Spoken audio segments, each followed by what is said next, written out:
বাবা, আমাকে আর মেরো না, আমি মারা যাচ্ছি। ভাত খেতে দেরি করায় 5 বছরের মেয়েকে আছাড় দিল বাবা। এতে কয়েক ঘন্টা পর মারা যায় শিশুটি। প্রিয় দর্শক, এমন ঘটনাই ঘটেছে রাজধানীর হাজারীবাগের বউবাজার এলাকায়।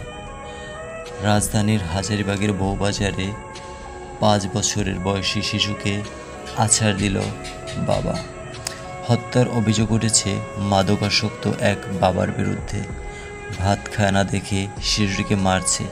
তখন মেয়েটি হাউমাউ করে কান্না করে বলে, বাবা, আমাকে আর মেরো না, আমি মারা যাচ্ছি। মেয়েটির নাম জান্নাতুল, বয়স 5 বছর। এ ঘটনায় বাবা মোহাম্মদ রাসেলকে আটক করেছে পুলিশ। তিনি পেশায় লেগুনা চালক।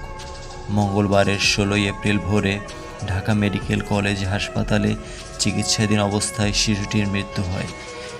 শিশুটির মা নাসিমা বলেন, হাজারীবাগের বউবাজার খালপাড় আমাদের বাসা।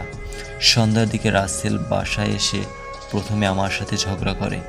এক পর্যায়ে আমার উপর ক্ষিপ্ত হয়ে মেয়েটিকে ধরে আছাড় মারে। বেশি রক্তক্ষরণ হচ্ছে দেখে আমরা ঢাকা মেডিকেল কলেজে ভর্তি করি। ভোরে আমার মেয়েটি মারা যায়। যখন মেয়েটিকে মারছিল তখন মেয়েটি চিৎকার করে বলছিল, বাবা, আমাকে আর মেরো না, আমি মারা যাচ্ছি। শিশু জান্নাত তখন মায়ের হাতে ভাত খাচ্ছিল।